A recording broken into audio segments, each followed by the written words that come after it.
2.01 segment interview 01. Yes, actually, that's the one. Hi guys, welcome back to my channel. Thank you so much. I'm back with another one. And today I have my beautiful guest who is going to introduce herself just shortly, okay? But I just wanted to say that I really appreciate the love and support that you guys are showing, sharing the links and spreading the word. It really helps. Thank you so much. And today we've got the one, the only,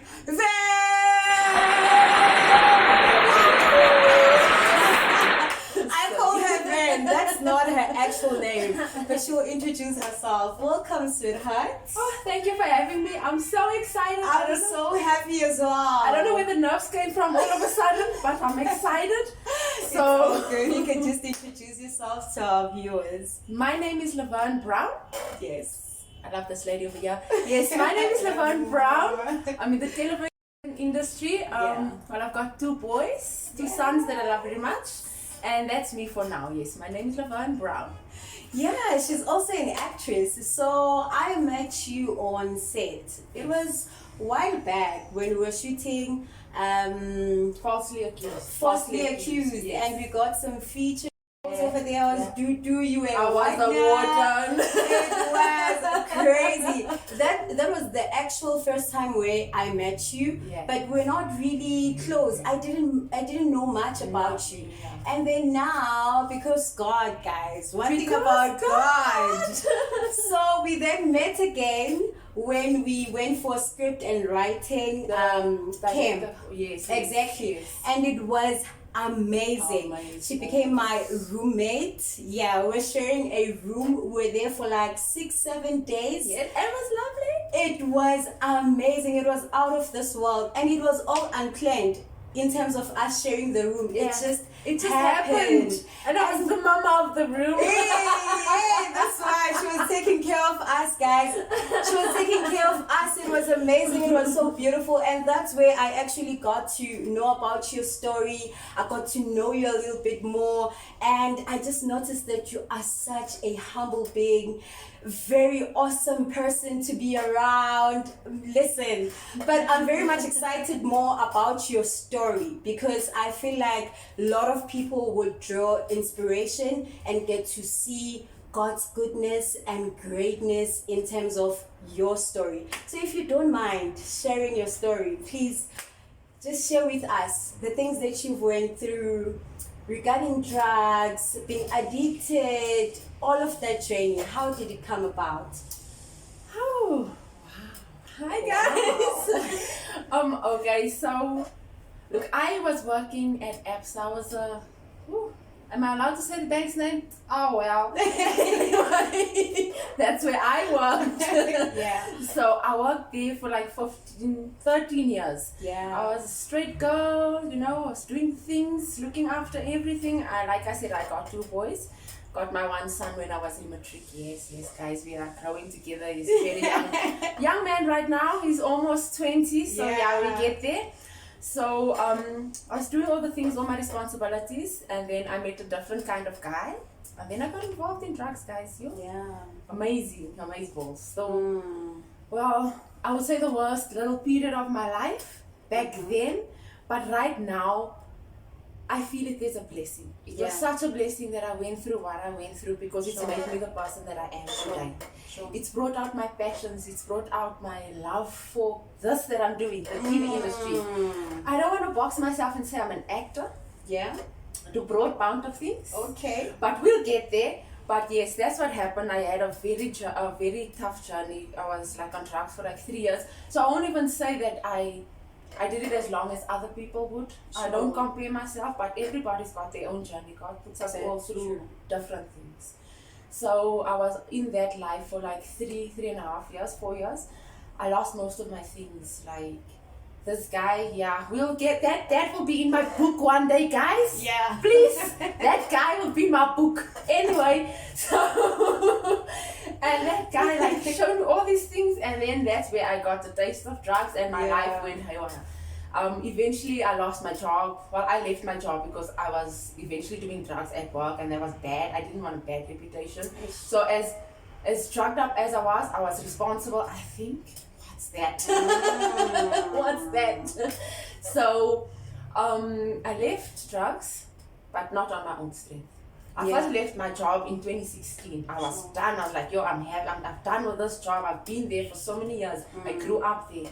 And then for that year, I went haywire. Oh, it was madness. But then I realized at the end of 2016, this is not my life. Yeah. I've never been this way. And I went on my knees, and the only reason I'm clean today is because of God Almighty. Listen. I opened that Bible and I read that Bible, but it was a long time coming because I didn't want to do it. It's a choice. You really have to choose that you don't want to do it anymore. Exactly. Up until today, look, it haunts a person every single day because I live in an area where the dealers are down the road. But still today, I can walk past them and be like, that's not my life. Sure. But that day, I had chosen, I'm done with drugs. And I was reading the Bible for about a month, because I decided in about October, I'm done. And I was just in the Word from there. But the drugs were still on my back. So January, on my birthday, imagine God, He's wonderful. They're rebirth. They're rebirth. Yeah. On my birthday, I was like, I'm done. God help me. And it's like something lifted out of me. If you spiritual enough, or if people watching are spiritual enough, I would take it away, and I would not take it away from God, and I would say a demon was removed from me that day. Because as I sat there and I was like, God, I'm done with this life. I was on my knees, I was in tears. It's like something ran over the roof. It was like, and it's like something left me. And the next day I woke up, no drugs. I had no time for it anymore. I was like, not my portion. And now you've been clean for how many years? About 6 years, yeah. Guys, did you hear that? Yeah. 6 good years. Oh my God, that's a victory. That's a victory. Not me, God, but I'm proud of myself. I'm proud of you as well, because I strongly believe that it's God who did everything here, but also your dedication towards being okay at the end of the day. So it all shows that it starts with you first. You need to take a step and say, you know what, I don't want to do this thing anymore. And that's exactly what you did.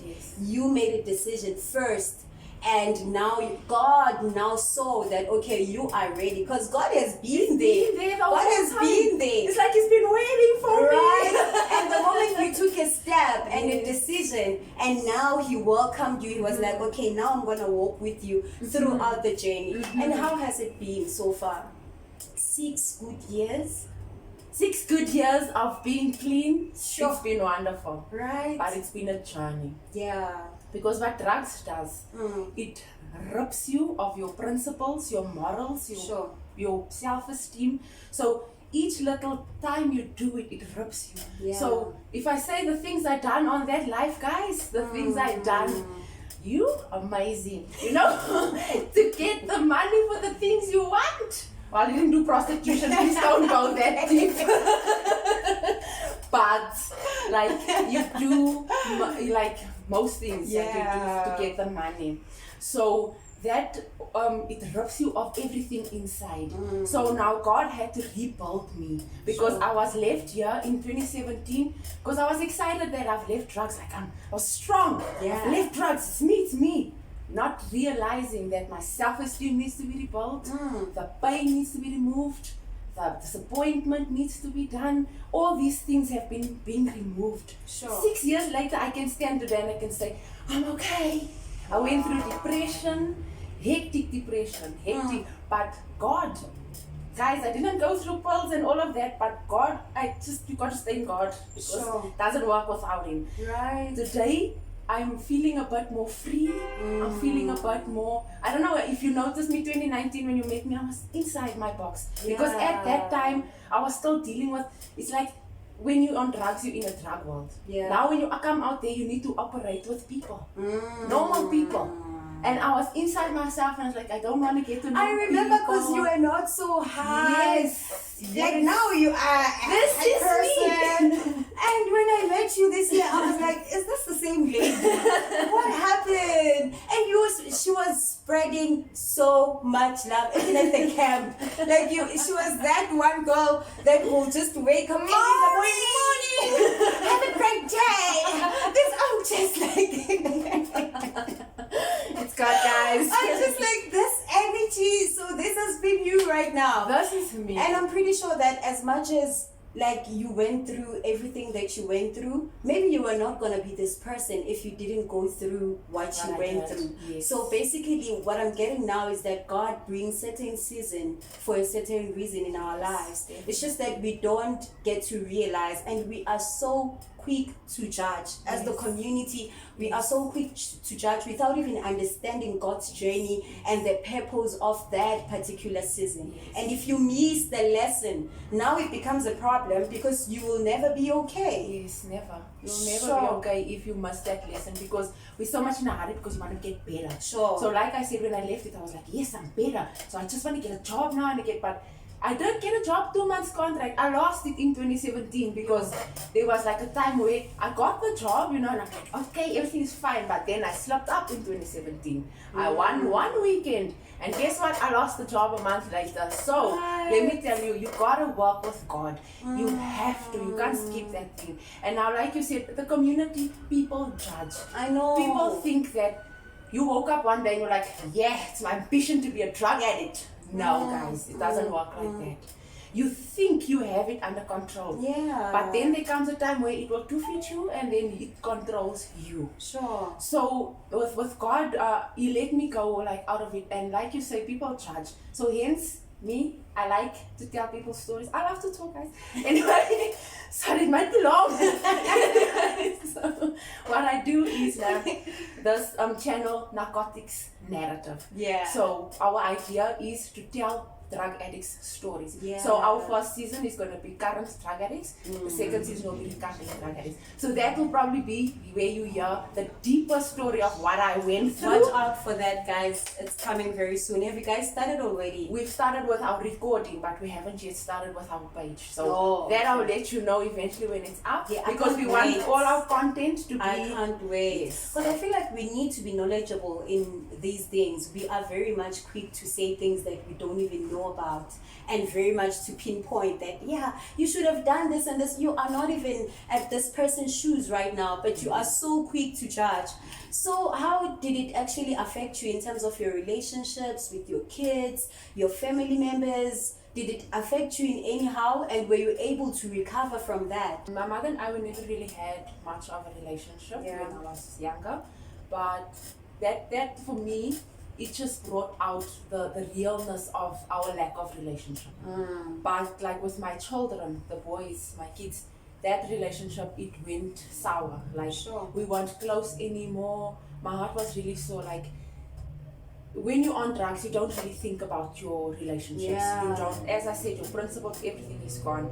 But at this moment in time, as we speak, God has repaired everything. God has restored. I know. We are together. I know, because I've seen you several times with your first son, and you guys are literally best friends. Guys, if you see them, you guys are so like very close. It took work, it took God. Because he also went through the same thing. When he was younger, I'm glad he went through it because it's changed him. So he went through the same thing with drugs. Look, I did different drugs. I sniffed cocaine. He took something called tuck, so you smoke it. That one is dangerous. There's so many kids that are on that thing, and that one, it plays with your mind. That's really a demon battlefield of the mind.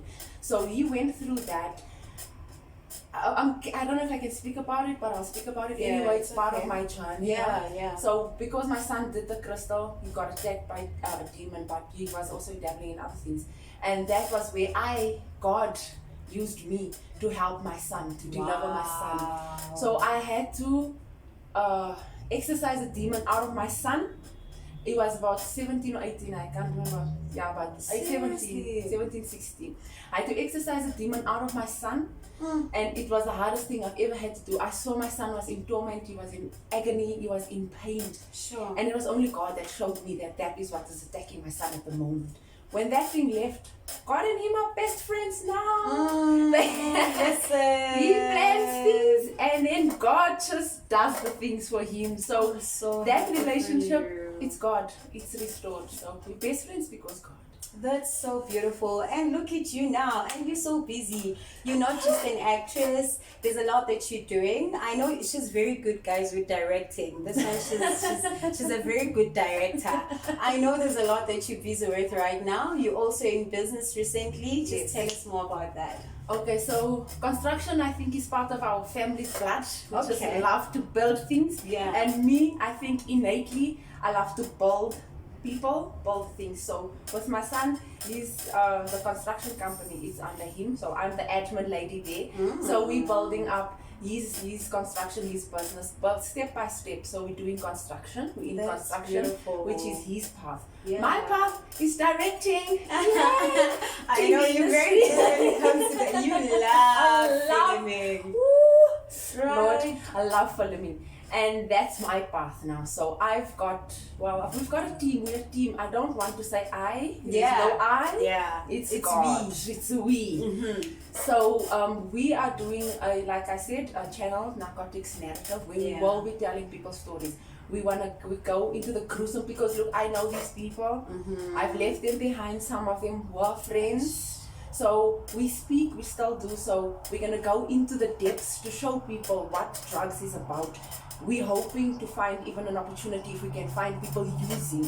But we're gonna be going deep into the drug house because our first recording that we did, it's deep in a drug house. We are there. So that's our first recording that we did. So we're gonna go deep in there just to tell people stories. And then our second season will be my stories and the recovering ones and God's restoration. That will be our second season. I can't wait to see all of that. You have a very personal, beautiful relationship with God. Hence, I spent some days with you at the camp and I got to see that, wow, you do have a personal relationship with God. And I would like to know if this is something that started now after being a drug addict and being delivered and all of that, or way back since you were young. And just take us through that. Way back. It started a long time ago. Okay. I was from I think 13, 14. I got saved when I was about 13. Wow. In a church in Illinois, right? And then I was doing youth work. I was a youth leader, as small as I was. I think must have been 16 or something, being a youth leader. I was in charge of a church. It was full gospel ministries. So our youth section, we were doing the teaching of the youth, everything that we were doing there. So I was a youth. I'm glad that you just mentioned that because that's what I'm thinking right now, that it's very easy for somebody to just think that seeing somebody that is a drug addict and all of that, it's because they never had a relationship with God. It's because they never went to church. And it's actually a different story because you can still be at church and still be attacked, right? Heavily. Majority of the people that I've spoken to that are on drugs or that come from drugs knew the Lord before they did drugs. It was basically just an attack from Satan. So I think that, it's just an attack. So I was in church. My kids got baptized. I don't know if I'm allowed to say the name, but I went to a big church. Even right now today, I'm part of the church. Wow. But my relationship with God, it was still there. Look, let me tell you, as high as I was, I still read the Bible. But it wasn't my time at that time to be delivered because I think I would have probably walked away from it and went back because I wasn't finished with it. So when I was done, that's when God removed it from me. He delivered me from it. But I've been a Christian since 13. Look here, this journey with the Lord, it's not easy.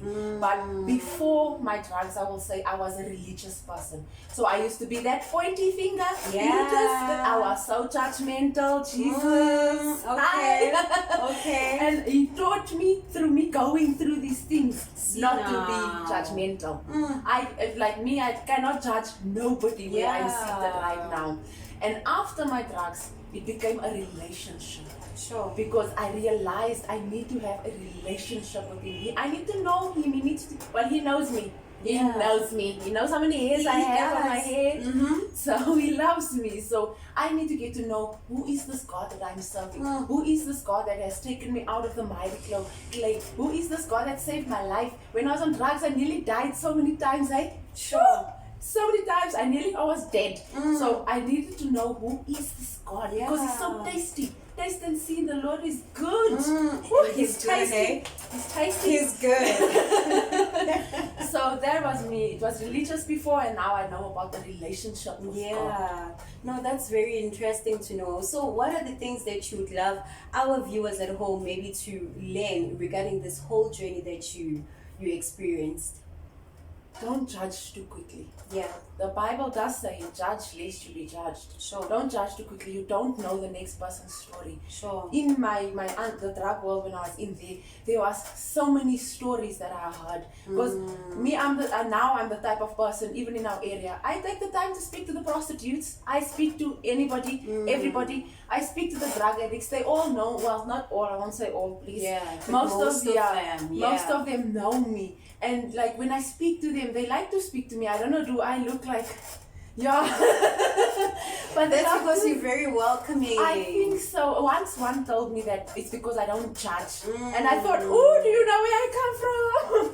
But he said, I make it comfortable to speak to him. And afterwards his life started picking up just because he had someone to speak to, you understand? So the prostitute, same story. I just listened. And I spoke to the prostitute. We tried to get away how to help her, but I haven't seen her on the street since. So I don't know where she is. Has she moved? But I gave her a Bible, so she told me she's going to make her life straight. So I don't see her on the street, so I'm praying to God wherever she is, she's fine. Goodness. So I would like people not to judge. Everyone has a story, everybody goes through things. It's not only drugs that we take that's legal. There's people that are on pharmaceutical drugs. There's people that are addicted to porn. And there's addiction. Addiction is a problem. Exactly. Addiction, I feel, is from the evil one, and it's here to attack God's people. Addiction, it goes anywhere. Just don't be so quick to judge. Take the time to smile at someone. Take the time to get to know someone. Look, I'm not saying go out there and be dangerous like me. No, please don't go speak to them all, because you won't understand what. Some of them, they literally are mental, because the drugs, it takes your brain away. You mental. But I can still speak to those ones. Like, I don't know how we understand each other. Holy Spirit, activate. Holy Spirit, activate. It's all God. Love. It all boils down to love. Love. You don't have to go out and hug the person. No, it's like, love is different levels. God has given us different levels of love. Don't judge so quickly. And God is love. Love is God. I'm telling you. God is love, and God is love. And love is God. Yes.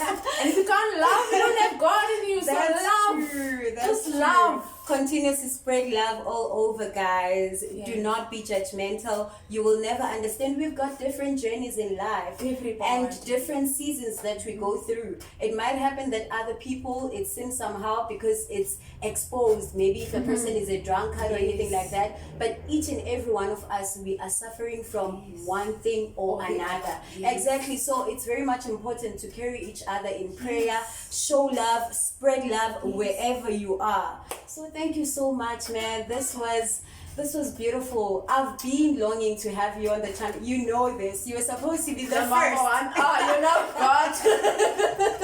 But I believe that God does his thing and his timing is very much perfect. Thank you so much again for making time to come to the channel. I really, really appreciate, and I'm expecting an invite from your channel very soon. Thank you so much, man. There you have it, people. Thank you so much for tuning in and for all the love. Let's continue to spread and tell them. Yes, share the link, okay? Thank you so much. I'll see you guys next time.